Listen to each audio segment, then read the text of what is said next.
আসসালামু আলাইকুম। আশা হচ্ছে সবাই ভালো আছেন। আজকে 22 জুলাই ২০২৫ আজকের স্টাডি প্ল্যান। মূলত আন্তর্জাতিক আজকে শুরু করতেছি ২য় এবং ৩য় অধ্যায় দিয়ে। তারপরে বাংলা ব্যাকরণটা রিভিশন দেব, যেহেতু সন্ধি পর্যন্ত পড়া হয়েছে। গণিত বৃত্তটা একটু পড়ব। গতকালকে বৃত্ত শুরু করছিলাম, কিছুটা পড়ছি। ইংলিশ গ্রামার থেকে আজকে ডিগ্রিটা শেষ করব। তো এগুলোই আজকের স্টাডি প্ল্যান। আজকে প্রথমেই শুরু করলাম ইংলিশ গ্রামার দিয়ে। ইংলিশ থেকে আজকে পড়লাম ডিগ্রি অফ কম্পারিজন, মূলত ডিগ্রি।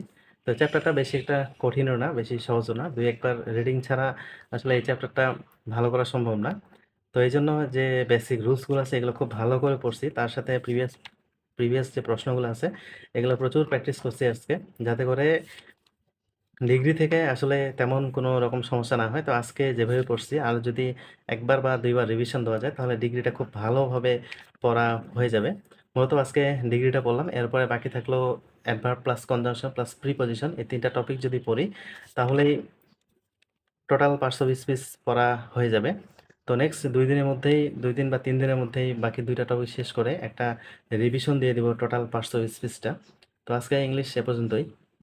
বাংলা ব্যাকরণ আজকে একটু রিভিশন দিলাম। বিগত কয়েকদিন যে টপিকগুলো পড়ছিলাম ভাষা থেকে সন্ধি পর্যন্ত, তো এই টপিকগুলো এখন একটু রিভিশন দেওয়া শুরু করছি। তো আজকে ভাষা, তারপরে ভাষারীতি, বাংলা গদ্যের উৎপত্তি বিকাশ, বাংলা লিপি, এইগুলো সবগুলো রিভিশন দিয়েছে। বাংলা ব্যাকরণ এবং ব্যাকরণের আলোচ্য বিষয় মূলত এই পর্যন্ত। আজকে সব সব টপিকগুলো একটু গুরুত্ব সহকারে যতটুকু পারা যায় গুরুত্ব দিয়ে এই জিনিসগুলো একটু দেখার চেষ্টা করছি, কারণ এই টপিকগুলো থেকেও মোটামুটি প্রশ্ন আসে। ধ্বনি বর্ণ থেকে নেক্সট দিন রিভিশন দেওয়া শুরু করব, কারণ রিভিশনের কোনো বিকল্প নেই। গ্রামারটা যেহেতু একটু কঠিন লাগে এই জন্য পড়তেছি প্লাস রিভিশন দিচ্ছি। বাকি যে সাবজেক্টগুলা যখন শেষ হয়ে যাবে ততদিনে গ্রামারটাও মোটামুটি পড়া প্লাস রিভিশন সব কিছুই শেষ হয়ে যাবে ইনশাআল্লাহ। গণিত, ইংলিশ, গ্রামার, বাংলা ব্যাকরণ যেহেতু প্রতিদিনই পড়তেছি, এই টপিকগুলা বাকি সাবজেক্টগুলোর সাথে সাথেও শেষ হয়ে যাবে আশা করছি। তো আজকে বাংলা ব্যাকরণ এ পর্যন্তই। আজকে আন্তর্জাতিক থেকে ২টা অধ্যায় পড়ছি, ৩য় অধ্যায় এবং ৩য় অধ্যায়। ২য় অধ্যায় আন্তর্জাতিক নিরাপত্তা ও আন্তঃরাষ্ট্রীয় ক্ষমতা সম্পর্ক। এখানে প্রথমেই প্রথম যুদ্ধ দিয়ে শুরু। প্রিভিয়াস প্রশ্নগুলো ভালো করে পড়ছি, তারপরে প্রিভিয়াস প্রশ্ন রিলেটেড গুরুত্বপূর্ণ টপিকগুলো একটু দেখছি চ্যাপ্টার থেকে। তারপরে দ্বিতীয় বিশ্বযুদ্ধ, এখানে কিছু গুরুত্বপূর্ণ বিষয় আছে ওইগুলো একটু রিডিং পড়ছি। তারপরে প্রিভিয়াস যে প্রশ্নগুলো আছে এখানে অনেক বেশি সাল আছে, সালগুলো মুখস্থ করা একটু কঠিন, ডিফিকাল্ট। তারপরে আরব ইসরায়েল যুদ্ধ, মোট ৪ বার যুদ্ধ হয়েছিল, বর্তমানে রাশিয়া ইউক্রেনের সংঘাত, এগুলো একটু দেখে নিচ্ছি। তারপর হচ্ছে স্নায়ুযুদ্ধ, সবচেয়ে বেশি যে গুরুত্বপূর্ণ এখানকার টপিকটা হচ্ছে স্নায়ুযুদ্ধ, কোল্ড ওয়ার। তো এখানে ন্যাটো, কমিকন, ক্যান্টো, তারপরে সেটো, এগুলো আনজুস, এই টাইপের বিষয়গুলো একটু দেখছি। তারপরে হেলসিঙ্কি ঘোষণাপত্র, কিউবা ঘোষণাপত্র, এগুলো একটু দু একবার রিডিং পড়ছি। তাছাড়া গুরুত্বপূর্ণ বিষয়গুলো ডাকতে হয়েছিল, গুরুত্বপূর্ণ বিষয়গুলো একটু বেশি করে পড়ছি। আর হচ্ছে এখানে প্রিভিয়াস প্রশ্নগুলো মোটামুটি ভালো করে পড়ছি। তারপরে স্নায়ুযুদ্ধোত্তর বিশ্ব, তারপরে বিতর্কিত ভূখণ্ড, এটা একটা গুরুত্বপূর্ণ টপিক, এখান থেকে মোটামুটি প্রশ্ন আসে।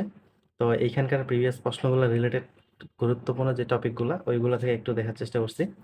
তারপরে বিরোধপূর্ণ দ্বীপ, এখানে সীমারেখা, গোয়েন্দা সংস্থা এই টাইপের জিনিসগুলো, আন্তর্জাতিক পরিসংস্থা, সশস্ত্র বাহিনী, গেরিলা এবং জঙ্গি সংগঠন, এগুলো একটু কম গুরুত্বপূর্ণ। এগুলা বিস্তারিত পড়ার তেমন কিছু নেই, জাস্ট প্রিভিয়াসগুলো একটু পড়ছি।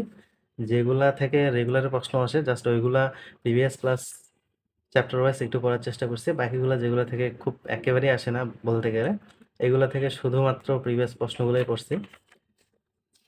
তারপরে এখানে রাসায়নিক অস্ত্র সংক্রান্ত চুক্তি, এগুলো বেশি একটা গুরুত্বপূর্ণ না। এখানে মানবাধিকার সংক্রান্ত চুক্তি, এটা একটু বেশি গুরুত্বপূর্ণ। এই জায়গাটা থেকে একটু পড়াটা ভালো করে পড়ার চেষ্টা করছি, কারণ এখান থেকে প্রশ্ন আসার সম্ভাবনা প্রচুর।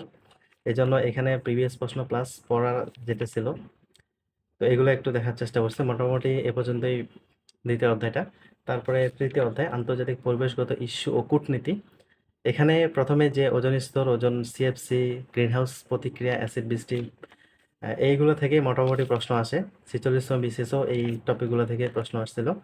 তারপরে পরিবেশ বিষয়ক সম্মেলন চুক্তি সনদ, এটা একটা মোস্ট গুরুত্বপূর্ণ টপিক, এখান থেকেও প্রশ্ন আসে। বিগত প্রশ্নগুলো দেখলে আসলে বোঝা যায়। বিভিন্ন পরিবেশ সংস্থা, এগুলো একটু কম গুরুত্বপূর্ণ। পরিবেশ বিষয়ক সংস্থা, এইগুলো পরিবেশ বিষয়ক সংস্থা আর কি কাজ, এটা একটু পড়লে এগুলো থেকে হয়ে যায়। তারপরে কূটনৈতিক ও রাজনৈতিক পরিভাষা, এটা একটু পড়লে ভালো হয়, কারণ এখান থেকেও কিন্তু মোটামুটি এখন পর্যন্ত ২ টা প্রশ্ন আসছিল। ৪৪তম বিসিএস প্লাস ৩৮তম বিসিএস আসছিল। তো এইগুলা ২-১ বার রিডিং পড়লে হয়ে যায়। তো এখানে আরেকটা মোস্ট গুরুত্বপূর্ণ টপিক ছিল যে পরিবেশ সংক্রান্ত দিবস এবং তো দিবস সম্পর্কে কিন্তু প্রায় একটা করে প্রশ্ন থাকেই ইন্টারন্যাশনালে। এজন্য দিবসটা একটু এখানে কম দেওয়া আছে। দিবসটা আরো অন্য জায়গা থেকে ভালো করে পড়ার কোনো বিকল্প নেই। আজকে গণিত পড়া হয়নি। তো আজকে পড়াশোনা এ পর্যন্তই ছিল। তো সবাই ভালো থাকবেন, সুস্থ থাকবেন। আসসালামু আলাইকুম।